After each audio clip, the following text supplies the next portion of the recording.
When Lily stepped into her fiancé's study, she was stunned to find the room covered in commemorative photos from her years in the spotlight. Some items he himself had lost long ago were preserved here as if brand new. Only then did it dawn on her. The man she'd always believed to be cold-hearted and ruthless, her fiancé John, was actually her biggest superfan. But since their marriage was an arranged family union, they'd never even met before. John had no idea his fiancée was the very Lily he'd been pining for. Thus, he fiercely resisted this family-arranged marriage, even solemnly warning Lily not to harbor any improper thoughts toward him. He vowed with unwavering conviction to remain chaste for his idol. Lily couldn't wait to see his expression when he learned the truth. Back in the day, Lily had turned her back on a life of privilege as a wealthy heiress to dive headfirst into the entertainment industry. After 5 years of hustling, she remained a minor celebrity, barely scraping the edges of trending topics. Then her family business hit crisis, forcing her to retire from showbiz. She was ordered to marry John, a tycoon she'd never met. Rumor had it John was ruthless and heartless, a cold-blooded tyrant who struck fear into the business world. When her best friend learned Lily was marrying such a man, she was utterly terrified for her future, worrying endlessly about what lay ahead. Before they even met, John called Lily and solemnly declared he already had someone he loved. He emphasized their marriage was purely a transaction, and they'd divorce within a year. He even warned Lily not to cry and refuse to sign the papers then. Little did he know, he'd soon regret his actions deeply, because the woman he truly loved was none other than his fiancée, a stranger to him. Unaware of this, he went up the mountain to pray for his idol. But just as he descended, he saw the news. His idol had announced retirement. John's heart shattered into pieces. He mustered the courage to message his idol, saying Lily was the light of his life. After sending it, he crouched alone in the rain, sobbing uncontrollably. Just as Lily was about to sleep,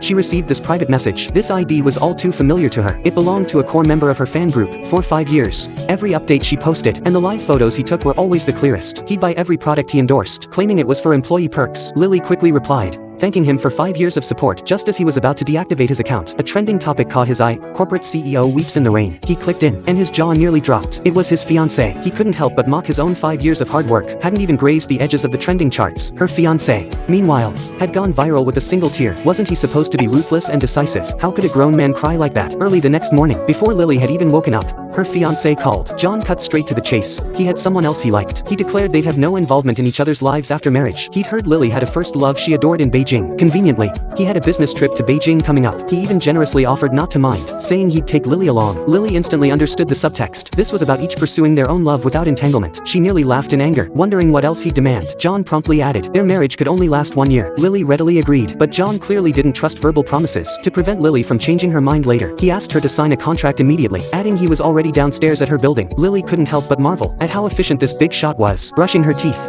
Lily hid in the stairwell to secretly observe this ruthless fiancé of hers, the one at the center of rumors. She found John looked quite presentable, but then she caught a glimpse of the item on his wrist. Wasn't that her limited edition fan support bracelet from her debut anniversary? She rubbed her eyes, thinking she must be seeing things from sleep. After all, why would John be wearing her fan merchandise? Her father spotted her at the stairwell entrance and urgently signaled for her to hurry and change clothes. But John had already grown impatient waiting. He tossed down the prenuptial agreement and turned to leave. By the time Lily finished getting ready and came downstairs, John was already walking out the door. He might as well have written, "I have no interest in he," written on the back of his head. The moment John stepped outside, he spotted a couple kissing by the roadside. A sudden worry gripped him. What if Lily started getting handsy after marriage? That would be a betrayal of his idol. He immediately called Lily, demanding an addendum to the contract. A ban on all forms of physical contact after marriage. Any unnecessary touching would be included. On the way, John spotted an ad for custom rings. To prove his devotion to his idol, he called Lily again, insisting they wouldn't wear rings after marriage and couldn't publicly announce their union. That night, John called once more, declaring Lily absolutely forbidden from entering his residence. This infuriated Lily to no end. The man was a complete, self-obsessed lunatic. Over the next few days, John kept adding more clauses. Lily's texts, calls, and email were nearly overwhelmed by his barrage. The supplementary agreements piled up like a mountain, almost drowning Lily. John even declared he had one final clause. Lily was forbidden to fall for him. Lily had never met such a narcissistic man. Surrounded by the room full of supplementary agreements, she suppressed her rage and solemnly declared she would never fall for him. The next day,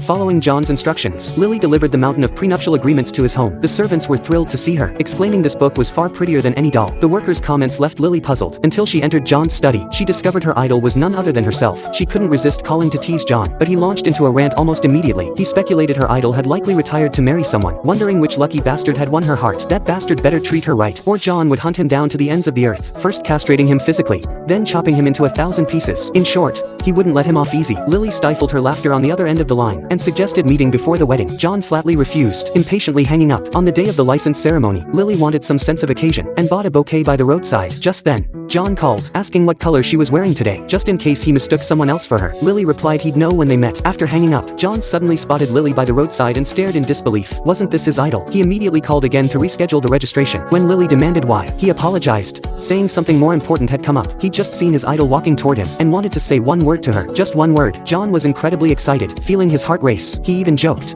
"Hope I don't drop dead from this." Lily playfully walked up to his car, tapped on the window, and announced, "I'm Lily, your very own fiancée." Hearing his idol was his fiancée, something he'd never dared dream, had come true.